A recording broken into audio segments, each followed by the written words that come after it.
भगवान की जय। प्यारे कृष्ण कन्हैया लाल की जय। श्री योग वासिष्ठ महारामायण स्थिति प्रकरण चल रहा है और आज है चतुर्थ सर्ग।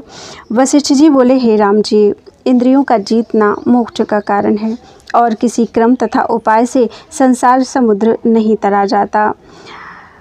संतों के संग और सतशास्त्रों के विचार से जब आत्म तत्व का बोध होता है तब इंद्रियां जीती जाती हैं और जगत का अत्यंत अभाव होता है।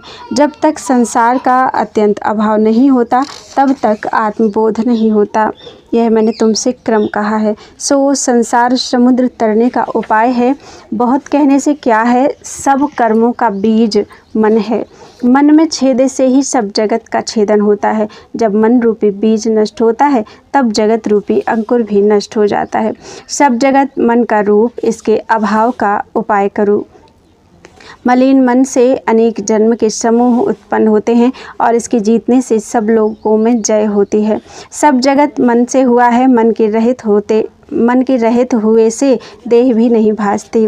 जब मन से दृश्य का अभाव होता है तब मन भी मृतक हो जाता है। इसके सिवाय कोई उपाय नहीं। हे राम जी, मन रूपी पिशाच का नाश और किसी उपाय से नहीं होता। अनेक कल्प बीत गए हैं और बीत जाएंगे, तब भी मन का नाश नहीं होगा। इससे जब तक जगत दृश्यमान है तब तक इसका उपाय करें। जगत का अत्यंत अभाव, चिंतना और स्वरूप आत्मा का अभ्यास करना, यही परम औषध है। इस उपाय से मन रूपी दृष्टा नष्ट होता है। जब तक मन नष्ट नहीं होता तब तक मन के मोह से जन्म मरण होता है और जब ईश्वर परमात्मा की प्रसन्नता होती है तब मन बंधन से मुक्त होता है। संपूर्ण जगत मन के फुरने से भासता है। जैसे आकाश में शून्यता और गंधर्व नगर भासते हैं, तैसे ही संपूर्ण जगत मन में भासता है।